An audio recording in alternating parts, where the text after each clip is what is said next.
Yang sedang Anda dengar saat ini, Lembaga Penyiaran Publik Lokal, Radio Pemerintah Daerah Kabupaten Lampung Tengah. 92,8 Pas FM.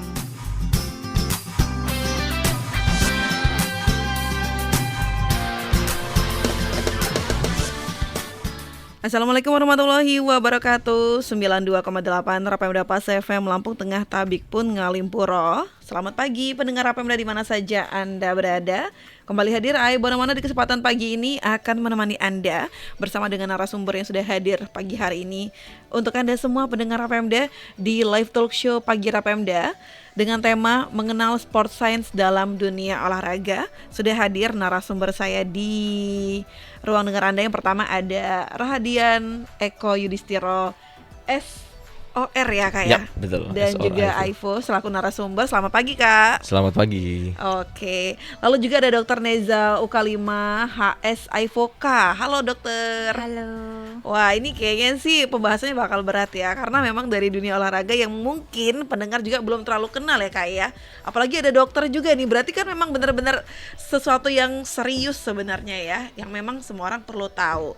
Nah pendengar Rapemda dalam beberapa tahun terakhir memang sport science ini semakin terbiasa menjadi sebuah istilah yang memang sering kali kita dengar di dunia olahraga. Tapi memang beberapa hal belum terlalu kita ketahui. Nah untuk itu di edisi kali ini kita akan mengetahui seperti apa sport science. Tapi sebelumnya mereka ini narasumber saya adalah salah satu pendiri sebuah klinik yang ada di Lampung Tengah ya.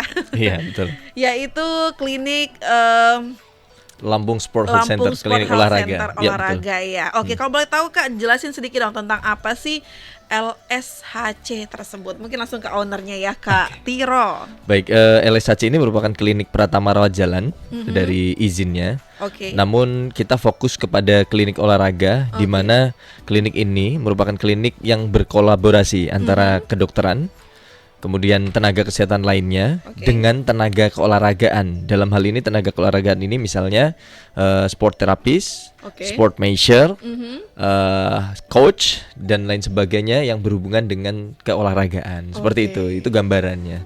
Oke. Kita kan pasti akan ngebahas tentang bagian-bagian yang disebutkan tadi, tapi sebelumnya kita akan ngebahas soal klinik dulu. Nah, dalam klinik ini kan sebuah sport terapi ya.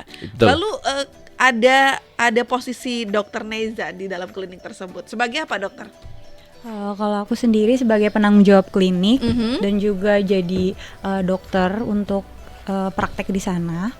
Jadi kalau ada pasien dari luar itu bisa konsultasi dulu dengan dokternya dan juga bisa membaca hasil dari pemeriksaan sebelumnya, terus untuk mendiagnosis penyakit pada pasien gitu. Jadi memang ada kerjasama ya antara terapis dan juga dokter ya Kak ya. Oke, kalau boleh tahu nih Kak, dari klinik LSHC tersebut ini sudah berdiri sejak berapa lama Kak ya di Lampung Tengah sendiri, atau mungkin memang tadi sempat dikatakan satu-satunya di Lampung? Oke. Awal berdirinya sebetulnya ya itu dari tahun 2020-an kita sama-sama kumpul gitu ya, sama-sama alumni Semunsa nih ya. Jadi kita kumpul, kita punya konseptual terhadap klinik gitu ya. Terus klinik ini klinik baru. Itu awal kali 2020 itu. Kemudian kita coba ajukan ke Dinas Kesehatan. Nah, jadi tahapnya itu sekitar 1 tahunan. Itu sampai ke izin. Nah, kalau secara resmi izin ini berdiri dari Dinas Kesehatan Lampung Tengah itu keluar di Desember 2021. Ya, izin operasionalnya. Jadi klinik ini sejatinya berdiri per bulan Desember 2021. Jadi sudah 3 tahunan, 2 tahun menuju 3 tahun. 2 menuju 3 tahun berjalan. Apa nih yang melatar belakangi kok kepikiran kita bakal bangun klinik yuk di Lampung Tengah, apalagi ini tentang terapi olahraga kan? Seperti apa Kak? Gini, yang pertama adalah kita melihat sedentari di lingkungan Lampung Tengah ini tinggi. Sedentari itu orang yang malas bergerak lah gitu ya, bahasa ininya bahasa umumnya. Jadi orang yang malas gerak gitu kita lihat, itu yang pertama. Terus yang kedua adalah dari Riskesdas, Riset Kesehatan Dasar Kemenkes maupun Dinas Kesehatan Lampung Tengah, kita dapati bahwa kasus hipertensi, stroke, diabetes di Lampung Tengah itu termasuk tinggi. Termasuk tinggi, itu menjadi latar belakang. Yang ketiga adalah masih banyak kebutuhan tentang penanganan cedera yang tepat untuk masyarakat. Artinya gini, selama ini masyarakat masih belum tahu ketika mengalami cedera harus kemana. Itu jadi ketiga poin latar belakang kami. Keempat, kita ingin gitu memfasilitasi masyarakat Lampung Tengah khususnya. Secara umum general kita ingin juga memfasilitasi masyarakat Lampung dan Indonesia tentunya terhadap kebutuhan sport science dan kebugaran. Betul. Sehingga di sini kan memang masih bingung ya, orang pengen bugar kemana dan sebagainya. Itu jadi beberapa latar belakangnya. Oke, itu yang melatar belakangi akhirnya berdirilah LSHC. Ya. Kalau Dokter Nadisa sendiri apa nih alasan mau bergabung bersama kliniknya? Kak Tiro, apa nih? Apa mungkin karena bestie dari dulu atau memang ada alasan khusus tujuannya baik gitu? Awalnya kayaknya sudah di booking ya dari jam belum lulus. Sudah di booking ya? Jadi dokter waktu masih jadi koas itu sudah di telepon tuh. Itu udah lama banget ya, sekitar 2017 gitu Kak Tiro nelpon kalau beliau nih mau rencana bikin klinik olahraga. Mungkin karena aku juga lumayan aktif di bidang olahraga, jadi dan kebetulan adik kelasnya yang dokter hanya beberapa orang dan mungkin agak lebih dekat sama saya, jadinya Kak Tiro nelpon tuh untuk ngebooking jadi dokter nanti di klinik gitu ya. Iya, di klinik olahraganya. Terus ya kita belum lulus ya, jadi juga tertarik ya. Oke, betul. Tertarik, jadi setelah lulus langsung gabung sama klinik olahraga. Dan yang jelas karena saya juga tertarik di bidang olahraga. Betul. Gitu.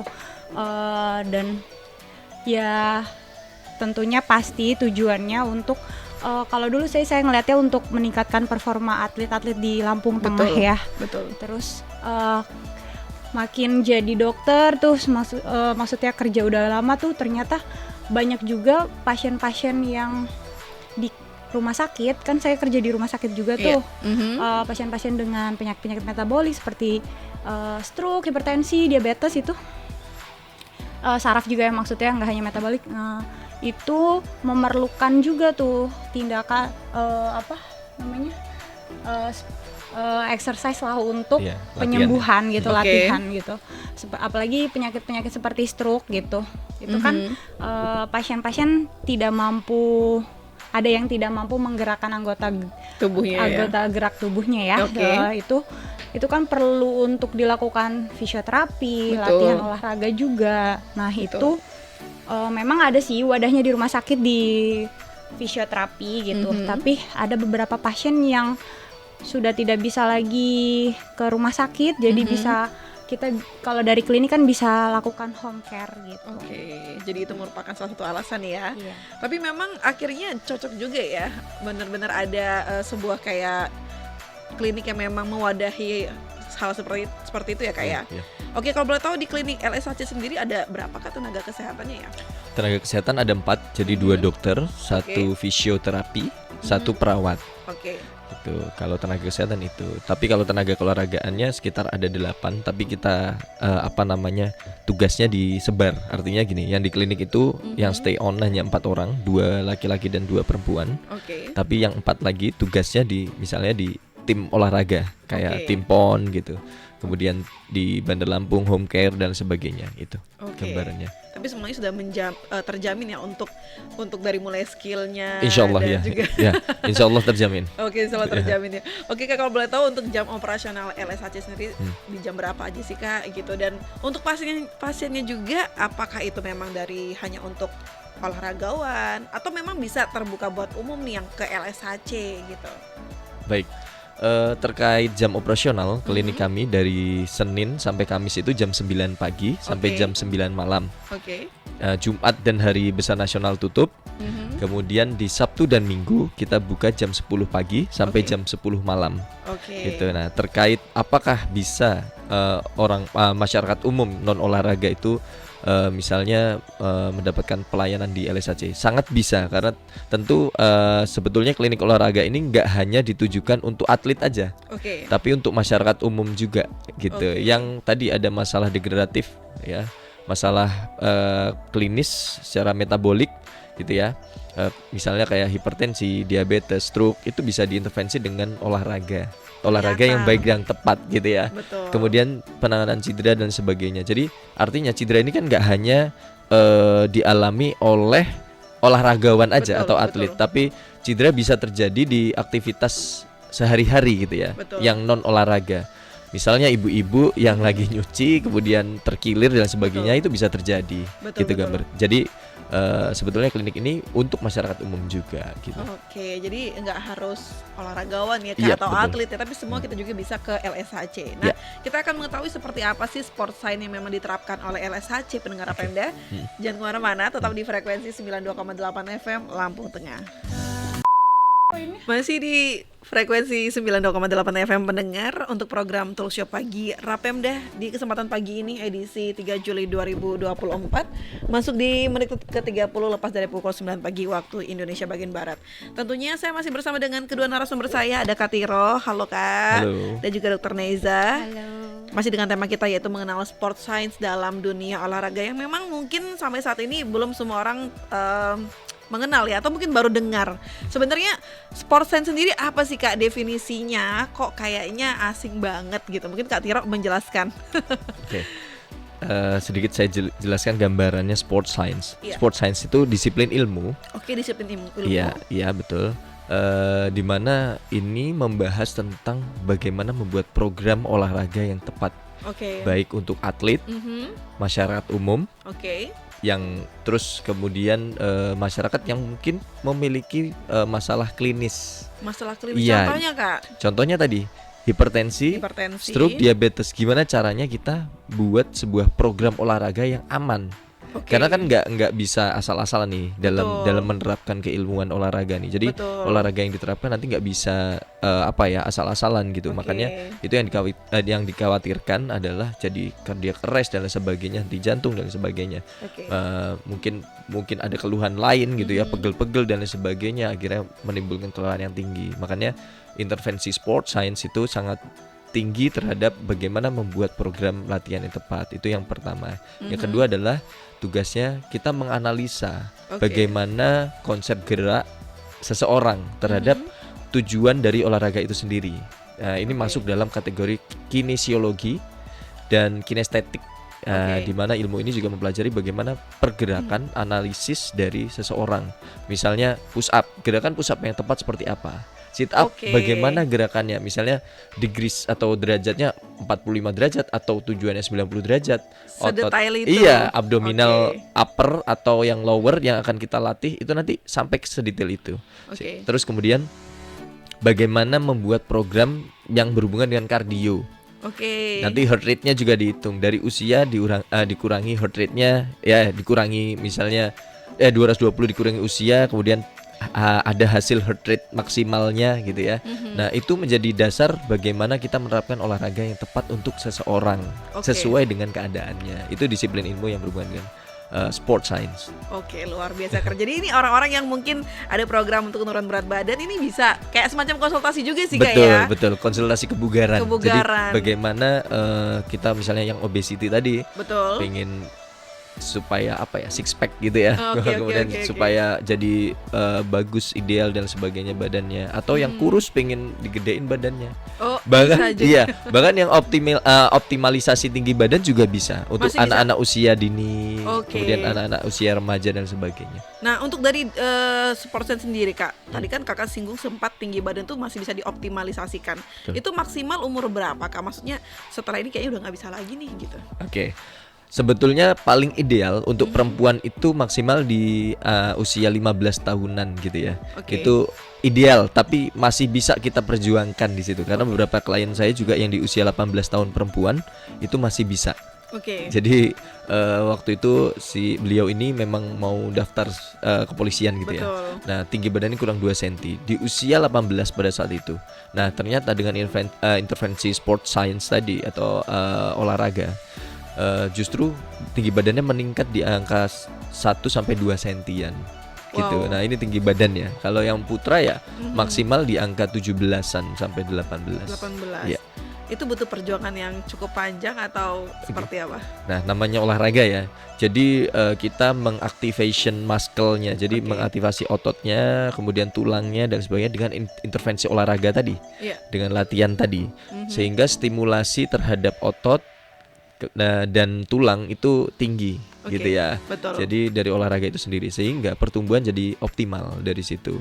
Nah, jadi kalau beberapa pengalaman saya memang nggak bisa cuma sekali 2 kali gitu ya. Betul. Rata-rata memang dalam waktu misalnya minimal sebulan kita berikan intervensi dalam 1 pekan itu misalnya 4 kali Oke. seperti itu. Jadi kayak kita mengaktifasi ototnya lagi dan Betul. tulangnya kayak gitu. Setuju, tapi memang namanya di dunia olahraga tidak ada yang instan ya Kak ya. Tidak mengenal apa yang namanya instan, semua ada prosesnya. Proses betul. Untuk Dokter Neza, gimana nih Dok? Tanggapan Dokter Neza mengenai sport science dari dunia kedokteran sendiri seperti apa, Dok? Untuk sport science sendiri di dunia kedokteran itu memang sangat berarti ya, tapi memang jarang diaplikasikan, apalagi di Lampung Tengah ya Kak ya. Jadi aku merasa kalau dari adanya klinik olahraga ini sangat Iya. berguna banget ya, terutama di Lampung Tengah. Apalagi kalau warga masyarakat Lampung Tengah tahu Iya. tentang klinik ini Betul, gitu. betul. Jadi banyak banget atlet-atlet Oke. gitu ya yang dalam prosesnya untuk sebagai atlet itu mereka jarang banget berhubungan dengan dunia kedokteran gitu. Jadi maksud saya gini, misalnya untuk meningkatkan performa atlet sendiri itu kan Oke. memerlukan kolaborasi antara coach, terus tenaga keolahragaan, tenaga kesehatan, khususnya dokter-dokter yang bergerak di bidang olahraga Iya, gitu, betul. untuk menyusun latihan mereka untuk meningkatkan performa mereka sebagai atlet gitu. Oke. Terus kalau mereka ada cedera itu agar mereka tuh nggak larinya langsung ke tukang pijat atau tukang urut gitu. Betul. Tapi bisa lari ke yang lebih bisa ya, Betul. sport Sebagai science, ahlinya ya.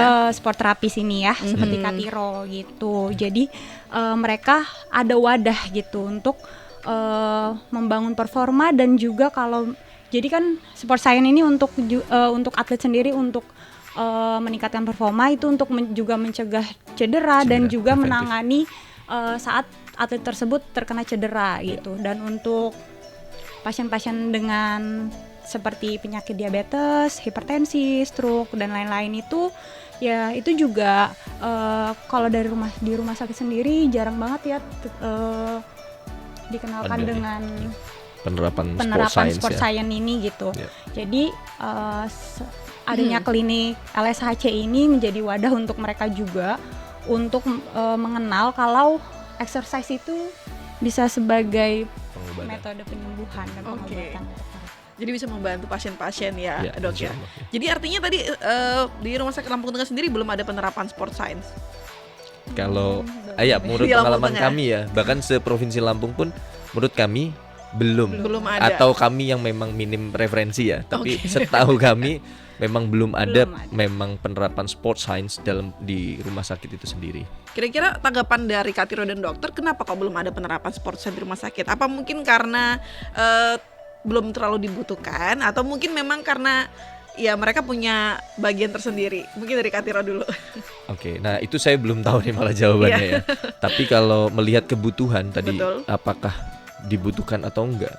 Sebetulnya tinggi kebutuhannya. Bahkan di Iya. beberapa rumah sakit di Eropa pun itu sudah ada penerapan di rumah sakit yang sudah ada gymnya, sudah ada treadmillnya. Itu di Eropa. Hanya di Indonesia ada sih di Jakarta. Di Jakarta Iya, berarti sudah sudah ada penerapan di Jakarta. Sudah ada kalau di Jakarta ya, Oke. Royal Sport Medicine dan lain sebagainya. Nah, itu sudah ada. Jadi kolaborasi antara dokter, fisioterapi, tenaga keolahragaan itu sudah banyak gitu di Betul. Jakarta, Jogja dan sebagainya. Tapi kalau di Lampung saya nggak tahu ya kenapa penerapan tentang sport science di Lampung itu masih belum begitu diterapkan. Bahkan sekelas organisasi olahraga pun masih banyak yang belum menerapkan sport science itu sendiri. Wah, Nah itu saya nggak disayangkan tahu sekali ya. nih kenapa bisa seperti itu. disayangkan sekali sebenarnya ya Kak ya, karena memang aku juga baca beberapa artikel sport science itu sangat-sangat dibutuhkan sebenarnya. Dari dokter mungkin ada tanggapan dok, karena kebetulan dokter kan di rumah sakit juga. Iya, sebenarnya sih saya berharap kalau kan ada poliklinik untuk fisioterapi ya. Betul. Itu sebenarnya di situ sangat bisa untuk berkolaborasi dengan Sport science. Oke. Bisa. Harusnya bisa berkolaborasi ya, Iya. betul. Tapi sebenarnya ada aspek penting apa saja sih Kak yang ada di sport science? Mungkin tadi kalau Kakak bilang ada coach dan atlet gitu kan ya. Yep. Apakah kayak dari psikologinya juga itu masuk di sport science itu Kak? Mentality ya. Kalau secara psikologi mentality sebenarnya sudah ada ahlinya ya di orang-orang psikolog gitu ya. Oke.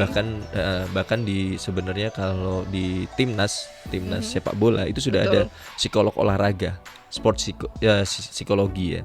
Nah, itu sudah ada. Tapi kalau kami dari sport science tuh justru bukan ke arah mentality. Oke. Ya, jadi itu mungkin mempelajari secara umum saja, tapi bukan sampai ke expert gitu ya. Oke. Hanya sekedar mengetahui. Oke. Nah, tapi terkait tadi aspek-aspek yang Penting. memang penting ya untuk diterapkan sport science tuh. Karena gini, beberapa hal dalam sport science itu ada beberapa prinsip kebugaran gitu ya. Yang pertama misalnya strength, agility, speed, flexibility, Oke. kemudian endurance dan lain sebagainya yang berhubungan dengan beberapa aspek kebugaran. Nah, hal-hal ini yang sebetulnya dibutuhkan seseorang gitu. Karena pada dasarnya manusia itu kan movement, bergerak. Iya. Nah, bergerak itu kan membutuhkan beberapa aspek-aspek itu tadi, aspek kebugaran. Nah, Oke. komponen kebugaran gitu ya. Nah, makanya sebenarnya aspek-aspek ini yang berhubungan dengan sport science tadi ya itu kurang lebih yang akan penerapannya sesuai dengan kebutuhan masyarakat tadi. Oke, Gitu. jadi memang sebenarnya banyak hal penting yang bisa diterapkan ya Kak ya, Iya, untuk betul. dunia keolahragaan, bahkan sebenarnya nggak cuma keolahragaan ya. Olahraga. Oke Kak, sebenarnya apakah ini berlaku untuk semua cabang olahraga atau hanya beberapa cabang olahraga saja? Semuanya? Oke. Sport science ini sendiri sebetulnya dibutuhkan untuk semua cabang olahraga. Bahkan yang sekarang ini yang lagi tenar ya, e-sport ya, e-sport, Oh, e-sport. e-sport, Nah, oke. e-sport itu sebetulnya kayaknya kesannya nggak ada pergerakan gitu ya. Betul. Cuma diem aja main gadget atau Gadget. main laptop gitu ya, atau apa ya di utility gitu ya. Pokoknya pakai perangkat gitu, nggak bergerak. Oke, Sebetulnya justru resiko cedera atlet-atlet e-sport itu tinggi juga. Misalnya nih spasme tegang trapesius atau otot di punggung atas gitu ya, Betul, atau di betul, leher, betul. kemudian Betul. di punggung bawah. Itu banyak banget keluhan yang atlet-atlet e-sport itu alami. Betul. Bahkan misalnya masalah cedera di jari-jari. Aha. Karena main gadget jari kan juga ya bisa capek jari ya? juga capek Oke, gitu. oke, Duduk oke. misalnya kebanyakan duduk ternyata ada masalah di sciatica nerve-nya atau misalnya saraf sciaticanya itu ada juga yang seperti itu, sehingga intervensi sport science terhadap atlet e-sport itu termasuk tinggi juga. Bahkan yang seperti itu. Catur pun sama. Catur yang kelihatannya cuma gerakin tangan ternyata memang kebutuhan untuk sport science-nya tinggi. Padahal terkesan kayak biasa Ya, aja biasa ya. aja nggak gerak olahraganya. apa-apa gitu ya, Betul, cuma betul. gerakin tangan doang gitu ya. Betul. Tapi ternyata risiko cederanya juga ada gitu. Artinya bukan cedera yang sampai strain gitu ya, bukan sampai fracture, tapi ke arahnya lebih ke arah ya spasme tegang otot gitu, Oke. pegel-pegel karena tadi kebanyakan duduk yang Betul. dalam waktu yang cukup lama, misalnya 30 menit sampai 1 jam. Oke. Ya. Itu untuk hal terparah yang dialami atlet e-sport dan catur tuh apa sih Kak sebenarnya? Karena kan mereka kayak cuma duduk doang gitu. Tapi hal terparah apa yang bisa mereka alami? Jadi ada beberapa sindrom di tangan jari gitu ya, Oke. yang buat mereka namanya carpal tunnel syndrome kalau nggak salah. Nah, jadi ada nyeri di area dari pergelangan tangan sampai ke jari-jari.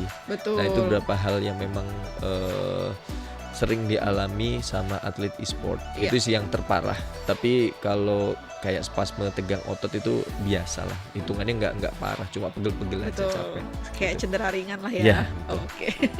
Dokter Neza, untuk Iya. dokter sendiri karena memang sudah nyemplung di dunia kesehatan olahraga ya dok ya. Sebenarnya masalah dalam kesehatan olahraga itu sebenarnya apa aja sih dok? Masalah dalam kesehatan olahraga. Dari di dunia olahraga. Hmm,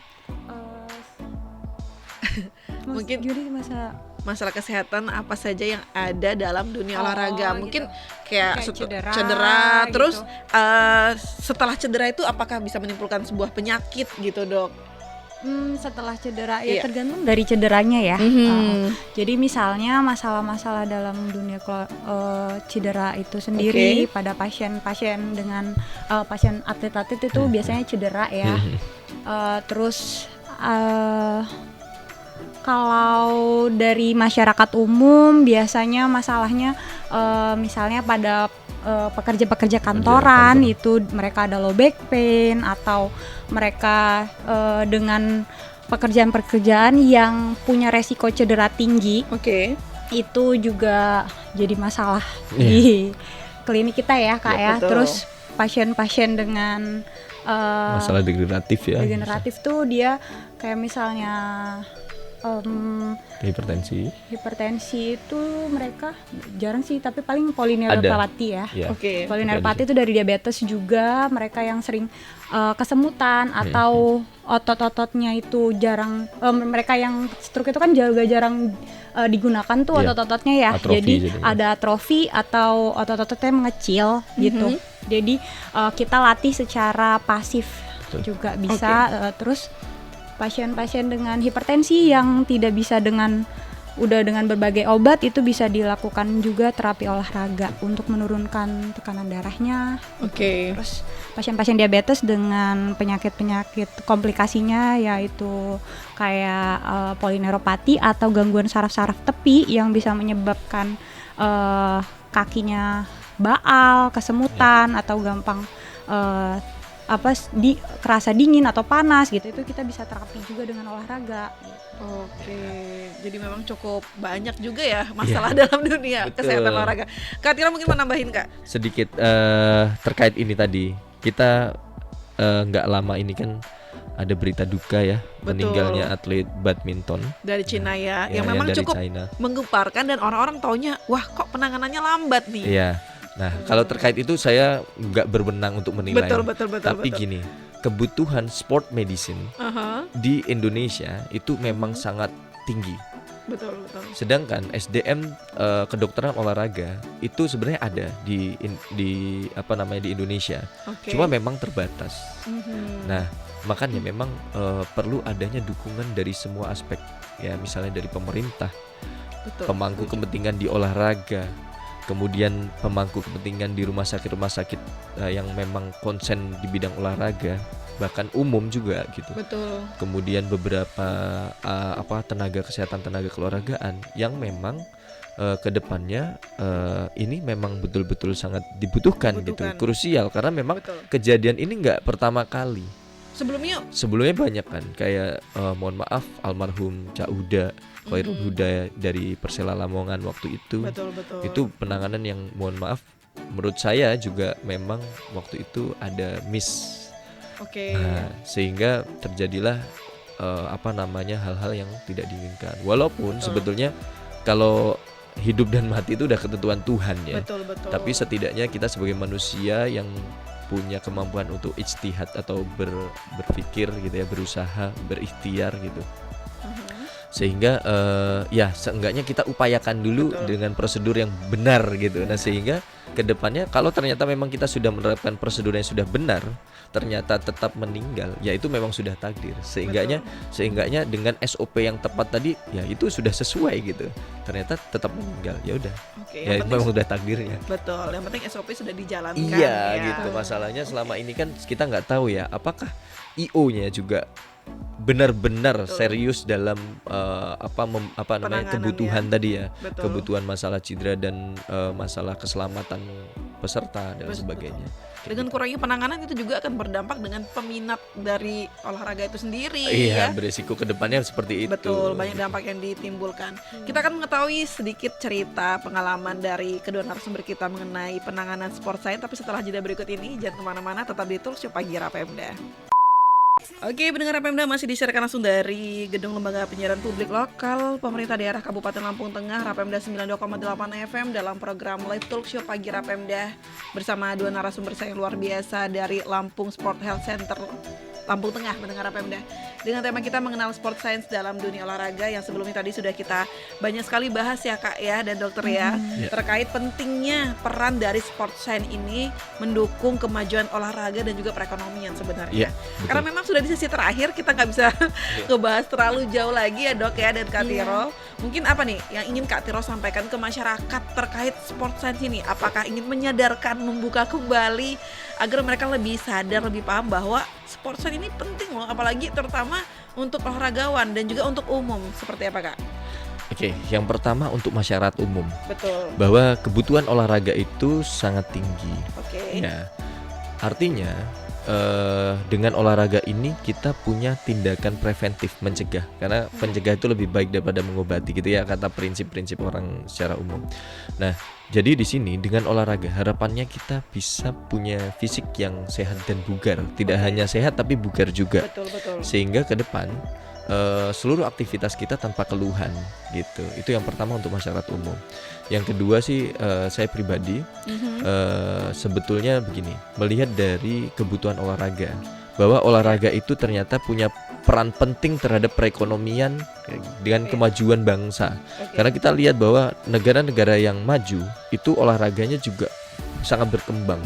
Bahkan dari olahraga itu sendiri sport industrinya sudah berjalan, sehingga banyak perusahaan-perusahaan atau swasta yang memang mendukung keolahragaan.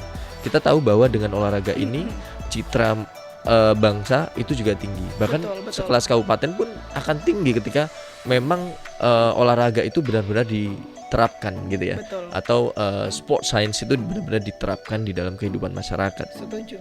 Sehingga perekonomian itu juga membantu dari prestasi tadi, prestasi atlet dan lain sebagainya. Betul. Itu berhubungan dengan citra bahkan prestasi dari negara itu sendiri. Kan itu gengsinya tinggi sekali karena kan nggak mungkin lewat perang gitu ya.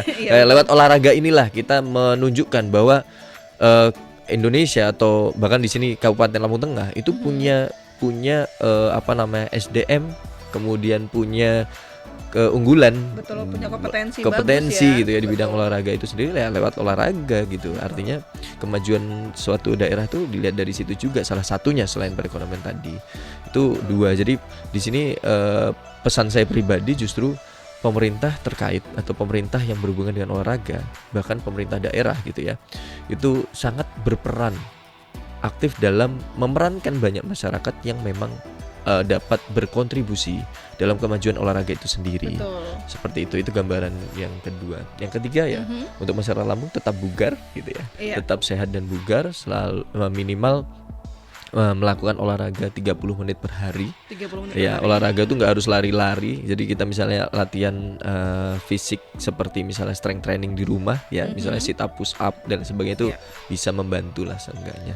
Itu sih kurang lebih 3 poin yang mudah-mudahan bermanfaat untuk masyarakat khususnya di Lampung Tengah. Oke. Kalau dokter sendiri apa nih Dok yang ingin dokter sampaikan terkait sport science yang ada di Lampung Tengah sendiri? Oke. Dari aku sendiri untuk pemerintah lebih apalagi yang terkait dengan di bidang olahraga lebih memperhatikan lagi untuk masyarakat Lampung Tengah ini agar lebih terbuka ya dengan adanya wawancara talk show pagi ini juga sangat berguna banget untuk masyarakat umum untuk lebih tahu dari sport science ini sendiri. Dan saya juga cukup bangga sekarang Lampung Tengah sudah punya sport center ya. Di daerah Terbanggi Besar itu juga salah satu bentuk perhatian dari pemerintah gitu. Dan yang dikatakan Kak Tiro tadi untuk olahraga ini sendiri jadikan jalur prestasi juga untuk Kabupaten Lampung Tengah untuk memajukan para atlet dari Lampung Tengah gitu. Karena saya juga dulu pas SMA pernah jadi atlet bola basket. Wow, Dan keren. itu memang dulu tidak terlalu Diperhatikan. tidak terlalu diperhatikan ya. Dari sekolah atau dari pemerintah nih? Dari pemerintah. Oke, dari sih. pemerintah. Porprov ya berarti ya. Enggak, masih di bawah Porprov apa? Perba sih bukan. Bukan. Apa? Porda ya? Porda. Oh, di iya bawahnya sih. Porda, Porprov itu kan di bawah. Berarti apa? Iya, Aku Ya, lupa itulah tuh pokoknya. namanya apa. udah cukup lama ya Iya, kayak. udah lama banget ya Jadi soalnya. maksudnya biar atlet itu lebih berkembang lah di Lampung Tengah Betul. dan bisa memajukan Kabupaten Lampung Tengah lewat jalur prestasi. Betul. Dan prestasi olahraga gitu. Iya, jadi lebih diperhatikan dan akhirnya itu menimbulkan minat dari atlet-atlet itu semakin besar. Iya. Tadi seperti dikatakan Kak Tiro juga, daerah itu kalau dimajukan olahraganya itu akan berdampak ke semua aspek ya. Yep. Tapi memang benar ya dok ya, karena memang di negara kayak di Argentina itu kan olahraganya wah Iya. sepak Bahasa bola Inggris itu. ya. Iya benar, Eropa itu kan olahraganya sangat dimajukan sekali. Betul sih.